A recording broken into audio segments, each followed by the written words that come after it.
Their champion defeated, the Nine can hide no longer.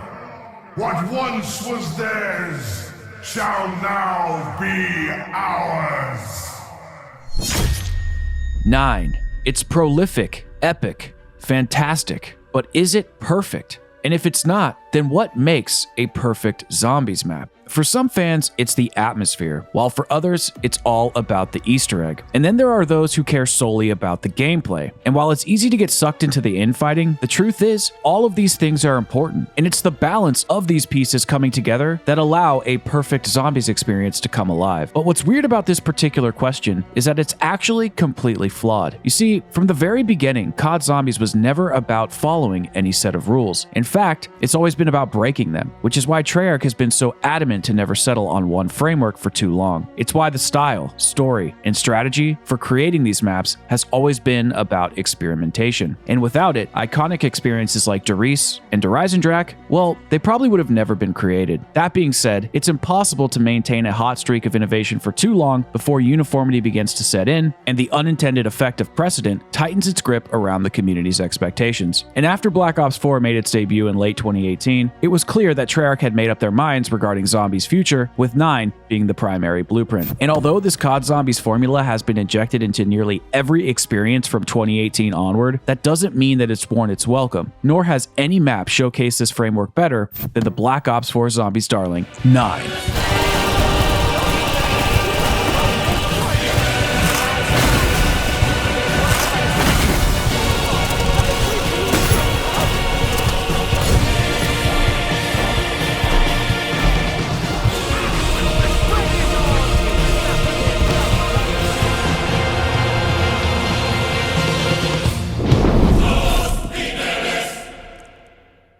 When most people hear the term settling, they're thinking about settling for less than what they deserve, which of course is sometimes true. But in the case of COD Zombies, or I guess I should specify, round-based zombies, the concept of settling was going to happen eventually. Whenever anyone births an idea into this world, that idea itself is conceived upon a framework, whether we like it or not. So regardless of whatever this idea may be it a vehicle, a recipe, or even a type of clothing, over time, while people add or take away things from it, the final form will begin to take shape. And while inside of this structure of zombies, there are lots of little tweaks that we can add here and there to make things more challenging, fun, and interesting, but at the end of the day, the bones of the mode are primarily intact. This is why all of the new major innovations for this mode are coming from things like Outbreak or Modern Warfare Zombies. But those innovations don't build on traditional round-based zombies, they deviate from it, hence them both being different game modes entirely. So when you think about this from the perspective of Treyarch in 2016, 2017, hot off the heels from Black Ops 3 Zombies, genuinely, I ask you, where were they supposed to go from there? When looking back on 9 from this retrospective framework, it's easy to slip into the comparisons of Blood of the Dead, Classified, and Voyage of Despair in terms of its marketing and launch. But rather than retell the story in the pre-launch and post-launch situation again and again, we're going to focus on the elements that are more specific to 9 in relation to the vision of Black Ops 4 and how 9 introduced the last major set of innovations to the round-based framework and just how great of a map it is overall. This substantial shift inside of COD Zombies is evidenced not only by how Black Ops 4 Zombies primarily catered to the Chaos story in form and function, but also by how 9 seemed particularly important as it helped to bridge the gap which then justified a lot of these new renovations. That being said, if you have missed the last few episodes of the series, we talk in depth about the launch and marketing in great detail, and there will be a playlist link in the description beneath the like button, and a card should pop up on your screen right about now if you want to give it a watch. Alright, let's get back to it. Treyarch knew that there was an immense uphill battle when it came to dealing with community rebellion against BO4 due to their putting aside of the Ether storyline for something else that no one knew about and most evidently no one cared about. This was Chaos. The best zombies map of all time. Kino der Toten Black Ops 1. All jokes aside, Treyarch knew if they were going to be introducing a new crew that was inevitably going to overshadow their precious 10-year Ether conclusion, they were going to have to go big. And nobody knew this more than Jason himself, which is why he braced for impact and let the community scream at the clouds for a bit before making any major adjustments to the community demand. The thing I say is so much stuff has changed.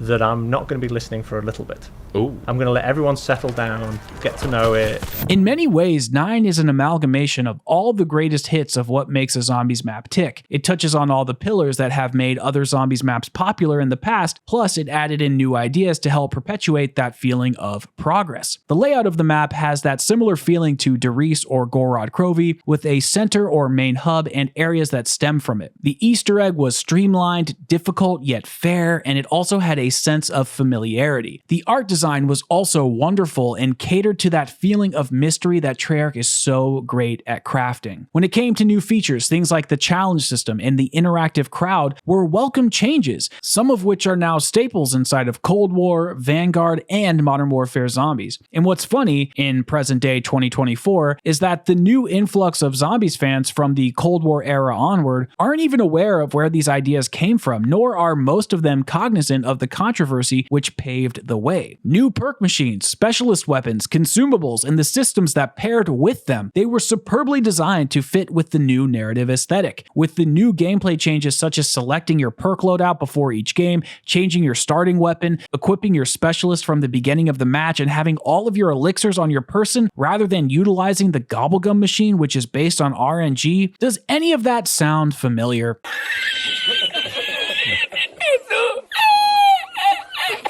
This new concept of choosing your entire Zombies experience inside of the menu versus inside of the map was very new and very intentional. And not only has this system stuck around, but so has the core format in which main quests are designed, as Black Ops 4 helped to standardize our experience by keeping it on rails, ending your match with the game over screen, which we now just call exfils. This just goes to show you how important 9 was to the Zombies zeitgeist, as Treyarch had their sights set on the Chaos storyline and renovating Zombies in such a way that we had never seen. And sure, it was tough to deal with at first, but goddamn was it exciting. The range of assets that were designed for Zombies this time around was unlike anything that we had ever seen before, which is why there was such a push to make everything bigger and badder than anything that came prior. I mean, hell, there were even custom bullet weapons that were strictly created for the Chaos storyline time period. And although the levels of hype were off the charts prior to the release, things were taken to an even greater level when one of the most iconic music videos dropped for this map, showing some of the greatest artistic prowess the Zombies community had ever seen.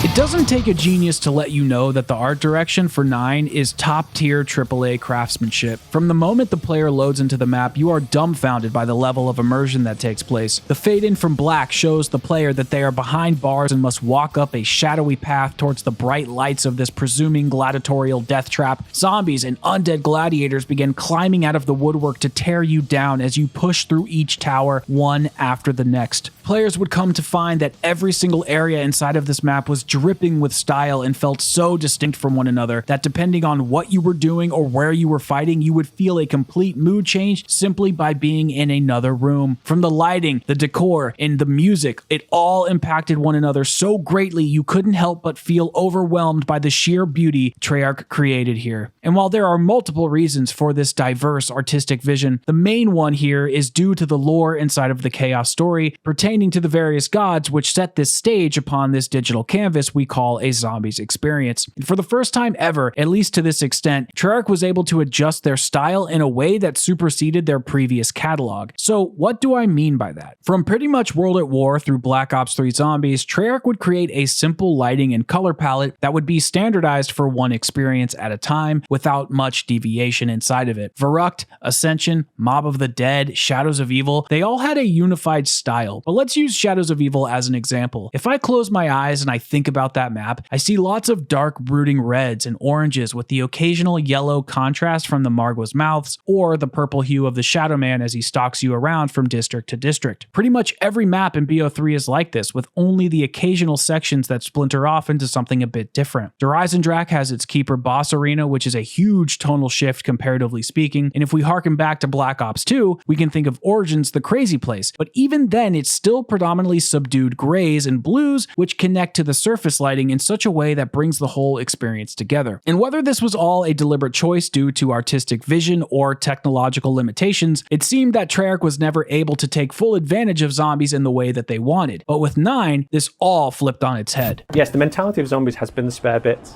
and we keep that as part of our DNA. The positive side, the plus side to zombies becoming more and more popular, and then hence getting more and more support, we get a bigger team now than we've ever had previously, is we now get to spend some more resources on unique assets. So 9 is a brand new creation in terms of its space and its aesthetics and all this kind of stuff. But what we try to do is ideas that we have in other parts of the game, we'll then retheme and bring back in to keep that DNA being part of it. It's nice to kind of keep that mentality, but also now with a bigger budget in terms of having more assets we can kind of request, we can put our own stuff in. And while creating original assets may have been a first for zombies, at least at this scale, I don't think players were ready for just how impactful this would be to the actual gameplay experience overall. Inside the Danu Tower, the cool blues and greens cover the player ever so gently in a dark, dank area as tree trunks are bursting through the ground. The irony here is that this area feels so peaceful and calming, yet it's anything but, as the level of agitation the player feels when they are getting beaten by zombies is a pure adrenaline rush. Ra's tower has a yellow hue that harkens back to the days of Egyptian lore, golden treasure lying across a sarcophagus while sand fills up the chamber's corners. A tight space to train, but it can be done if you're skilled enough. Zeus's tower brings about a bright, clean aesthetic, utilizing ancient Greek architecture to realize this particular vision. Lots of marble and sculptures stand about while beneath your feet, a bathhouse runs with blood instead of water. A sharp turn in atmosphere where orange hues hover around you, bringing chills down our spine as the claustrophobic nature of this area can bring down even the highest skilled player to their knees. And lastly, we have Odin's Tower, showcasing the design of the Vikings and the brutality of their culture, where the Norse mythos runs rampant from top to bottom. But while that might be the last tower inside of this map, the actual main play space inside of 9 is even more impressive, as Treyarch provides 2 stages for players to slaughter the undead. An open area in the center of the map where sunlight and flames dance around you, and below ground near the Pack-a-Punch where gentle fires attempt to light what is almost complete darkness. Absolutely spectacular. All of these areas are so beautiful and are connected by the Chaos storylines, smaller details like mystery boxes and wall weapons which emit a gentle blue glow that always catches the player's eye. But overall, the lighting and color scheme of 9 were just a peek behind the curtain of what was to come inside of Black Ops 4, as Treyarch had taken their artistic design to heart in such a way that still impacts even their most recent zombies experiences. And while this art design can appear to be a bit random sometimes,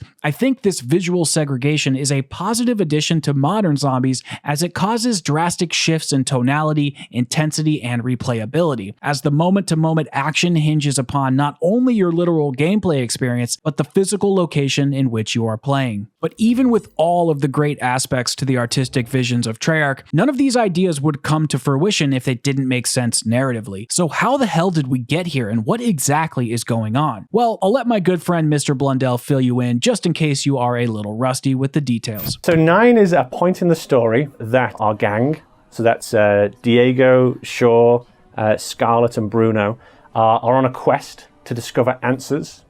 That's as specific as you're going to get out of me. And they've found themselves in this cave, to which a mysterious voice is saying to kind of find your answers, you must breathe deeply of these vapors. They do so, and then they appear to have traveled back in time to a different location, where some sort of ancient ritual is taking place, and they have to fight to survive. Of course, with Blundell, he is never going to give you too much to work with, but luckily I can fill you in the rest of the way. After we battled the Eye of Odin at the end of Voyage of Despair, the Chaos crew managed to figure out the location of an artifact that was presented to them in a vision of sorts. The vision was an archway to the hidden city of Delphi in Greece. The hope is that this city will lead our characters to Alistair Rhodes, Scarlett's father. But in order to get inside of this hidden city, our 4 main characters have to collect a number of symbols to enter into the archway, archway, which will translate into a password that can grant them access. When they finally find this archway, they notice a large cauldron and hear a mysterious voice from an oracle that tells them to inhale the vapors of a substance which is sitting inside of that cauldron. And as Jason already alluded to, our characters do inhale this vapor, and then they are transported back in time to this unknown location with the objective of surviving and collecting the final piece of the puzzle in order to enter that archway of Delphi. Shortly after our characters transform into this world, we notice the High Priest of Chaos activating the Sentinel artifact, turning the slaves into zombies, and more or less beginning the trial that they are now forced to complete. And now another aspect to this narrative is the name of the map itself, and well, it's slightly complicated. So back in our Voyage of Despair retrospective, we discussed a bit about this wondrous substance called Prima Materia. This resource was so powerful that it could turn failing societies into flourishing empires and even then some. But through humanity's failings, things would always turn poorly as eventually corruption would ensue. What made Prima Materia so dangerous, aside from human corruption, was that it could be endlessly replicated, allowing for no natural order inside of the world. So after a break in history where Prima Materia became extinct, rather than rid the world of this resource, the smartest and most important men in the world came together and hid the information about it from the world inside of these structures called Sentinel artifacts. These men were called the Nine. However, their efforts to keep things hidden from humanity are becoming futile as the Order, the cult, which we see throughout the Chaos storyline, are attempting to access the information hidden inside of the Sentinel artifacts. And in order to access that information, they have to complete the trial which is associated with that map's Sentinel artifact, aka the main quest. And as we discussed in the last video, Alistair found out about the Order's insane scheme and is attempting to put a stop to it, which is why they had kidnapped him, and our crew members are trying to rescue him from potential demise. As we already alluded to a few moments prior, the opening moments of 9 are some of the most powerful bits of gaming in Call of Duty history. Spawning in and being drenched in darkness while making your way out into this large open space, not sure where to turn or where to run, but you know that you have to survive. And in order to power through, we have to solve the map's main quest. While at launch it wasn't exactly clear what players were supposed to do, there was one thing that was inherently obvious and staring us all directly in the face. Each of the gods towering above us, which is exactly how this main quest is solved, by appeasing each of the gods, which will allow us to complete the Sentinel Artifacts trial. 9's main quest happens to be one of my personal favorites as it's super streamlined. It was tough to solve, but it's easy to repeat, and it takes about an hour to complete, which ends with an epic boss battle. Starting things off by opening up the Pack-a-Punch machine, which requires the player to ring several gongs around the map and collecting the severed heads of your enemies, placing them on 4 stakes in the Pack-a-Punch chambers beneath the main arena. Once you place their heads on these stakes, your enemy's blood drains and collects inside of a contraption that breaks the Pat machine free for all players to use. It's absolutely horrific, and I am 100% here for it. But as you know, that is just standard Treyarch stuff, as the real quest begins the moment after PAP is opened and you have to find a hidden skull inside of the wall in this PAP arena. And I don't know if you can tell on screen, but the walls are entirely made from skulls. Fortunately, this particular skull isn't too hard to spot as it has markings on it, and when the player is up close, they can activate their specialist weapon to knock it loose and collect it on their person. After the skull is collected, we need to place it inside of this grinding mechanism on the underside of the map and shoot it 3 times with a charge shot from the Wonder Weapon to power the machine to grind the skull into a fine powder. And this skull is only one of 3 items that we need in order to solve the puzzle for the god Danu. We also need a piece of wood to burn and a pile of feces. That's right, we need shit. Finding the wood piece isn't too tricky, as the player just needs to lure a gladiator above ground, having him throw his axe through one of the bonfire structures. This will then knock out a log, which you can take and place on a chain above the hot coals inside of the Odin Tower. Now, in order to collect the feces, we need to do something a little unorthodox to how most COD Zombies experiences are handled, and this is by failing to please the crowd. This crowd concept was a new ordeal for Treyarch and was meant to be an interactive system that rewarded the player with various items, and it does work for the most part. If you please the crowd, they give you a good item. But what happens if you anger the crowd? Well, I think you may have figured it out. They throw shit at you. The gauge that determines your relationship with the crowd is called affinity, and it's located just above your health bar for the player to monitor. And the quickest way to piss off the crowd is to run through fire that comes up through those vents. So if the player causes enough self-inflicted fire damage, eventually the crowd will throw poop at them, which is the final ingredient for the special cocktail that we are creating for Danu. After all the ingredients have been collected, the player needs to place them in the bathhouse area of the Zeus Tower inside of a small bowl on the backside of the room. And once these items are mixed in the bowl, the player will have to wait a few rounds before a green musk gently hovers above it, letting the player know that your newly concocted fertilizer is ready for use. Now, nothing about this step is particularly hard to navigate, but for some reason, and maybe I just have shit luck, no pun intended, but I always have a Blightfather spawn in while I am located in the bathhouse, and it just clobbers the ever-living crap out of me, which I probably could have used for fertilizer now that I think about it. But now that we have the fertilizer, it's time to make our way to the lower level of the Danu Tower and place it on the ground beneath the two trees, wait for 3 rounds until that green musk animation appears again, as it will then be time to kill zombies with the firebomb alternate ammo type over this spot so that it triggers the player's ability to teleport to a black and white version of the Danu Tower. As you enter this alternate reality, you will notice that those Prima Materia boils are on the Danu's tree, and the player must pop them by shooting 3 boils. Once they do, they will have appeased Danu and are ready to move on to the next challenge. The fires of Danu are sated. Glory to the contender! The Tower of Ra is by far the most challenging aspect of this Easter egg, as the player has to kill specific enemy types in a specific order inside of the tower, which is full of tight spaces and narrowing stairwells. And in order to activate this step, we must find 4 hidden bull symbols around the map and shoot them with our brazen bull shield, lighting them on fire so that gladiators spawn in the map. The player then must kill these gladiators so that their souls are sacrificed to Ra, and then we can begin the challenge inside of his tower. And like I said, this challenge is pretty tricky, as not only do you have to translate symbols into particular enemy types, but killing these enemies in order can be much more tedious than it initially appears. Hordes of zombies flood the tower, making the player resort to training up and down through the claustrophobic space. The enemies that we need to kill spawn randomly, meaning that the first enemy you need to kill may not appear in the correct order for your advantage. And after you kill the first 4 enemies, the tower resets and the player has to do this again for a second time, where generally a Blightfather is likely to spawn, making things even more messy than they were just moments before. First timers will most definitely fail, but as players continue to practice, it is a step that I look forward to, as it's super tense and I always feel a wash of relief after it's completed. However, once players do complete the step, you will hear the announcer claim that Ra has been appeased and you are ready to move on. Ra has been appeased!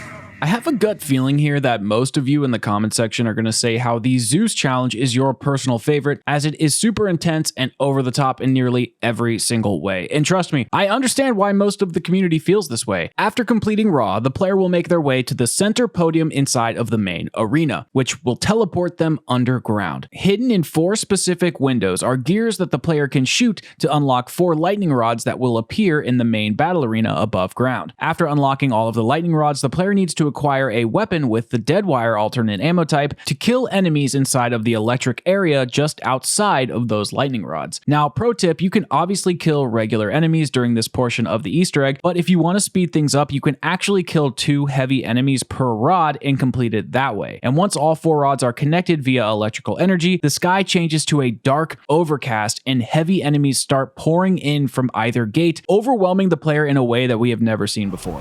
Zeus, God of Thunder, summons his guardians!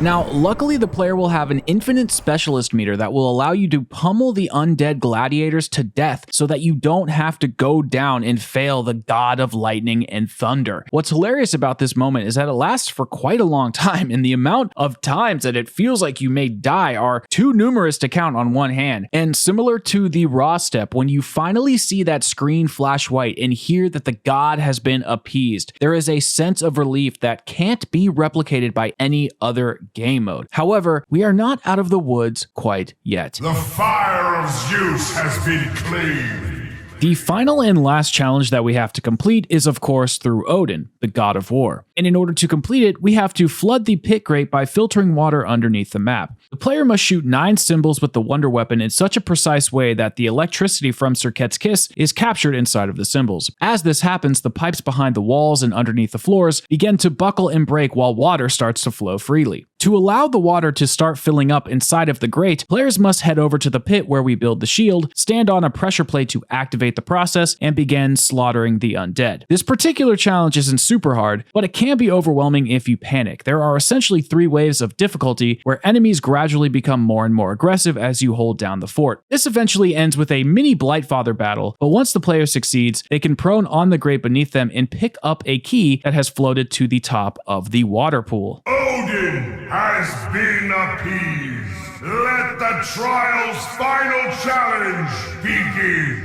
And it is now time to take this key and enter the ending battle to prove that we are worthy for the Sentinel Artifact's knowledge, and this is of course against Fury and Wrath, the undead elephants. In 2018, when this boss fight was first unveiled to the world, I remember being dumbstruck with how awesome it was. The scale, the intensity, the open space, the announcer and crowd taunting you as you are overwhelmed with all enemies and a giant elephant charging at you from across the map. So badass. At first, when you enter the arena, it's all quiet, leaving the player wondering, what the hell did I just step into? But slowly the gate opens and the gladiators and tigers start coming in to give you a bit of a warm-up, and then when you least expect it, Fury, the first elephant, comes charging out. I give you fury! As you can see on the screen, these elephants have gladiators strapped to their backs, and they throw spears of prima materia at the player, trying to damage them just enough before the elephant runs us over so that we are permanently downed. But if we stand strong and shoot the chain links on the side of the elephant, we can destroy the harness keeping the gladiators attached, which will just leave us with the elephant itself. Now that Fury has been exposed, we are able to shoot his weak points, which are on his forehead and his side where his heart is exposed from prior decomposition. While this is happening, Fury will stomp the ground and throw the player in the air, as well as shoot prima materia around, leaving the player with very little ways to defend themselves, as your shield can only protect you from the elements for so long before it finally breaks. And after Fury is killed, the calm sets in again, and then all of a sudden Wrath bursts through the other gate and the process repeats itself, only this time Wrath is much more tough and much more aggressive. But in time, the player will defeat both of these elephants and the crowd will roar with applause as the final cutscene begins to play. It is done! Wrath has fallen! According to the COD Zombies Wikipedia, after the Chaos crew completes the trial, the High Priest looks over to see a portal appear that shows the word Poseidon, and as he reaches into the portal, he is burned by prima materia, but is saved by his mask. And even though Scarlet and the gang completed the trial, the High Priest was still planning to kill them, so Scarlet orders him to grant them clemency via the Novum Ignotum proclamation, and the High Priest ignores the order and puts them to death anyway. This cutscene is one of the most brutal endings of all time, as not only were these characters killed right off the bat, but it was through means of decapitation. And from the perspective of the zombies community in 2018, well, let's just say we had no earthly idea as to what was really going on, but the excitement was electric. Were they actually dead? Was this all a dream? Is this actually the final map and the story is told out of order? The questions were piling up in the community, and they were piling up fast. There was so much that could be done with the Chaos storyline, and it felt like we had barely scratched the surface here. But it wasn't all sunshine and rainbows, trust me, because although there was a lot of hype for this particular cutscene, there were still a lot of problems going on with the community at large, as fans were still angry about in-game optimization, stability on console, and the amount of focus on Chaos was still unsatisfying to people who wanted Aether to get the love and attention that it deserved at this 10-year point in time.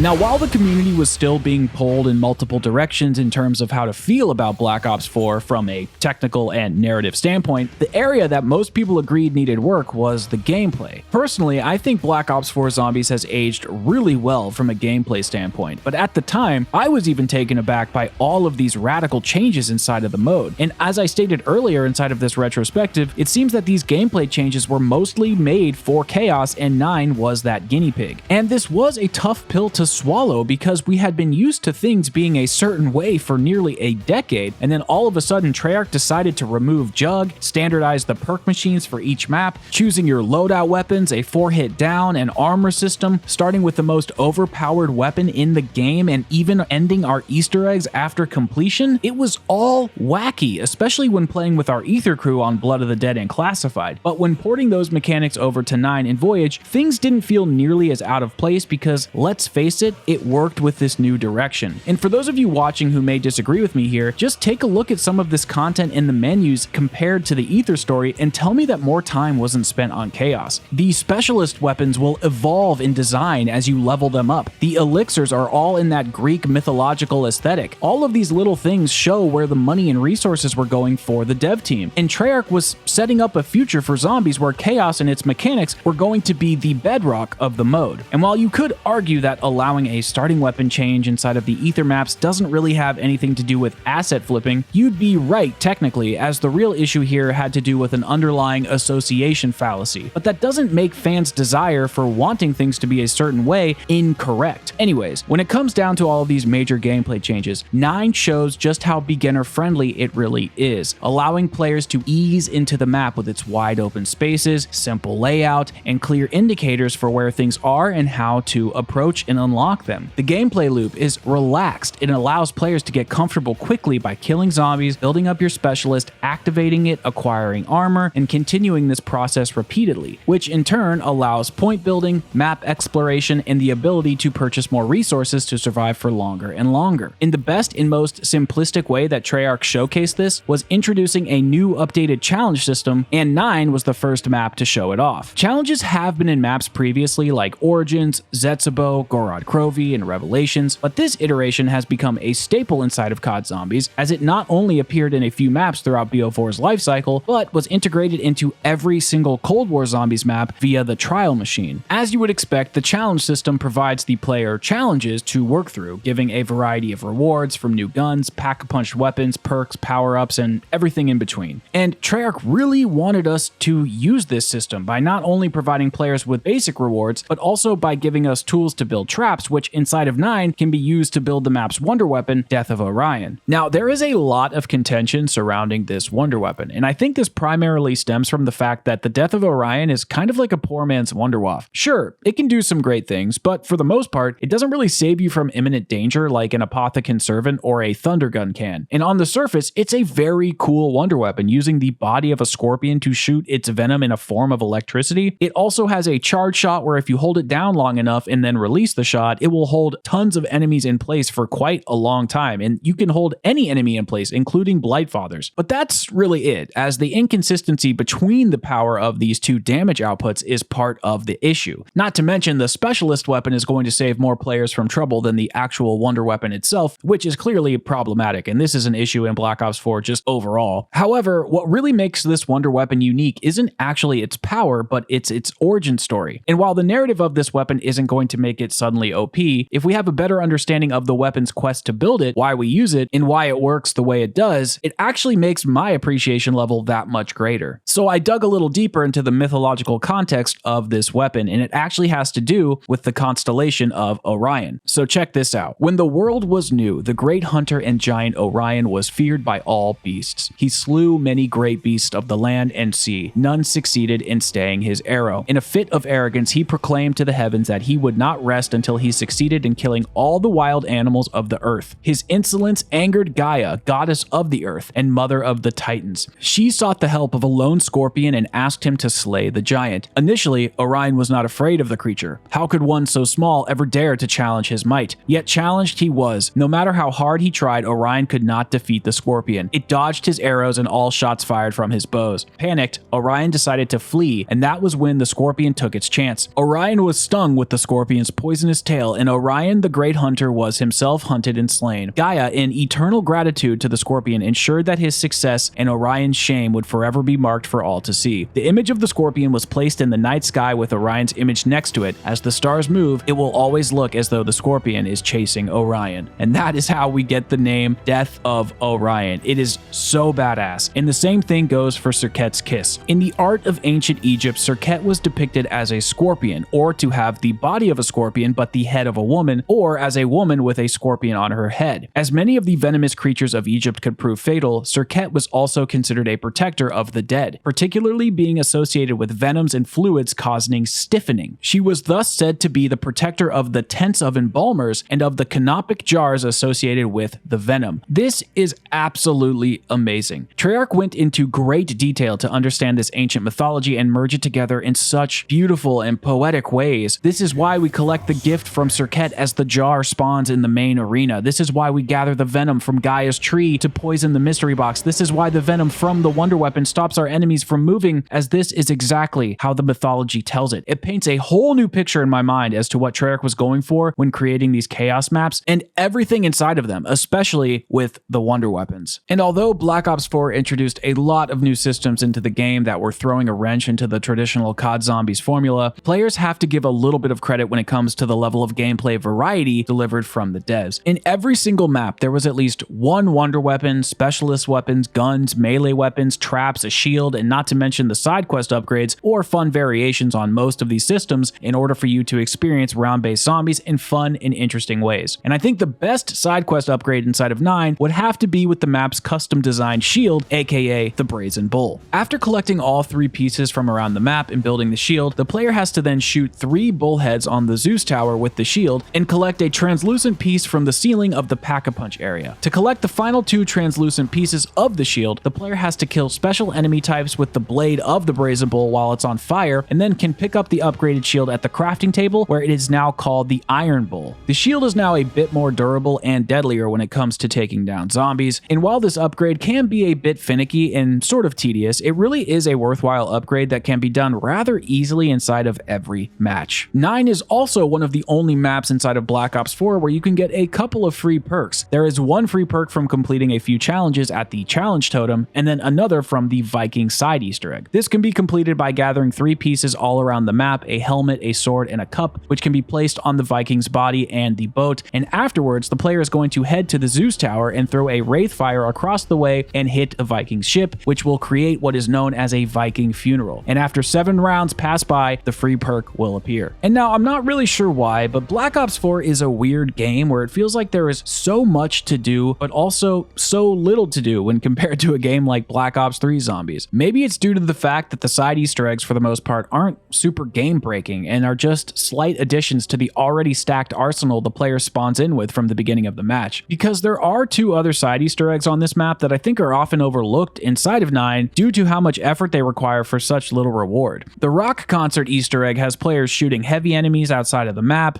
getting headshots and shield kills just for some random music during the max ammo rounds. The 0 fire damage Easter egg requires specific zombie kills with the acid trap and then has players slide under the log trap, which then prevents damage from the fire traps that pop up from the ground in the main arena. But there's a bit of a catch here, as the player has to take damage from the fire traps first at the beginning of every single round. So it's just weird, goofy stuff that was handled kind of strangely, and perhaps the rock concert Easter egg could have provided double points every round, and maybe the fire damage Easter egg could have just been a bit more difficult to solve so that we could have 0 fire damage for the entire duration of the match without having to damage ourselves every round in order to activate it. What's really perplexing about the gameplay inside of Black Ops 4 is that there really is a ton of variety with how you kill zombies, and we have touched upon all those features a few times throughout this video. But unfortunately, since a majority of these systems are baked into the menu rather than into the maps themselves, it makes every experience feel very samey when it comes to the general gameplay and progression, unless there is some sort of objective driving the player to an end goal. So for example, when it comes to general gameplay of just mindlessly shooting zombies, it doesn't really feel much different on Blood of the Dead compared to Voyage of Despair. Sure, the layout of the map and the atmosphere are different, but the overall gameplay loop doesn't differentiate itself too much from map to map. Whereas in Black Ops 1, 2, or 3, there were generally big leaps in how each map felt to the player because the maps themselves offered feature variety as opposed to the menus offering variety, as I mentioned a second ago. For example, inside of Black Ops 3, Shadows of Evil had its own unique experience with its own suite of features, as did Zetsubo, as did Revelations, and even some of these maps had unique guns on them, and back in the BO2 days, maps would have their own special perks to choose from as well. But in BO4, you can pick the exact same loadout and use it on every map, which would lead to a lack of diversity in the gameplay experience. This is why most people use the Helion Salvo to beat bosses or get to high rounds because it's the best weapon in the game, and you can choose the same specialists and perks, etc., to give the most streamlined experience across the board. It's like frictionless. It's very problematic. However, out of all the maps inside of Black Ops 4, I think 9 has the best case of variety here when it comes to that high round cliche. It still suffers from this issue, don't get me wrong, but if you try hard enough, you can create a different experience for yourself. You just have to want it. By building the acid trap by the Raw Tower, the player can train zombies from the main battle arena through the Raw and Danu towers using all the traps to their advantage, the Helion Salvo, and other tricks, just running in circles until their heart's content. But there is also the underground area that you can train around the map until about round 30 or 40 before shit starts to hit the fan. There is also a window that you can camp by underground as well that's great for farming headshots, as no heavy enemies will spawn. And then lastly, there is an area by the GK5 wall buy that is great for using mega elixirs and spamming the Helion Salvo and just having a ridiculous fun time getting to high rounds, if you're into that sort of thing, that is. But it isn't all sunshine and rainbows here, as 9 suffers from a weird enemy balance issue where it just spawns so many elemental zombies, brawlers, gladiators, and tigers. It's pretty insane just how much is going on at any given moment, and this can make high rounds feel particularly draining if you're not planning on doing any wacky tricks to try and mix up your gameplay session. And this ultimately leads me back to the main issue I find in most of these BO4 maps, and that is they end up feeling shallow when it comes to that core fun factor of simply killing zombies. Throughout each one of these retrospectives, I have found that when there is an objective to strive for, an Easter egg to solve, a challenge to complete, or a boss zombie to kill, the stakes are much higher and my investment is much greater. That's why modes like Rush generally fail even on 9 due to the boring nature of killing zombies, which I'm going to be doing anyway if I'm completing an objective, which is much more fun. And hit that like button if you know where I'm going with this, which is why 9's Gauntlet is one of the best experiences inside of Black Ops 4, full stop, offering intense, fun, and interesting challenges capped off with the map's main quest boss fight so that players can get an entirely different experience compared to the main Easter egg without having to invest into the learning curve it takes to complete most of these COD Zombies quests. There is a reason that Treyarch finally settled on this formula to become the pinnacle of the COD Zombies round-based experience. That's because it works. From Derice to Kino to Origins and beyond, we have seen bits and pieces from nearly every popular Zombies map injected into the powerhouse that is 9. And this isn't the first time that Treyarch has done this, as Derizendrack is a perfect example of the developers taking Mob of the Dead and Origins to make a magnificent experience that way. And 9 is clearly no exception to this rule, and in fact, it proves it ever more. But I don't think that this is a bad thing. In fact, I think that this is the right way to go. This formula offers a ton of structure for Treyarch to play with when it comes to creating Easter egg quests, storyline beats, and many other aspects that we know and love inside of Zombies. 9 also taught the community that these new gameplay mechanics can work when applied on a system that lets them thrive. The problem again lies in the particulars of the situation when you start to add in the neglect towards the Ether storyline, which is why there was such hostility towards the Chaos crew as a whole. But 9 was just the beginning, and in 2018, the Zombies community had many months ahead to decide if they like this new content offering from Treyarch, and with 2 maps left to cover in this retrospective series, I wonder if the community will ever come around to the Chaos storyline, or if it will be cast aside, leading to regret.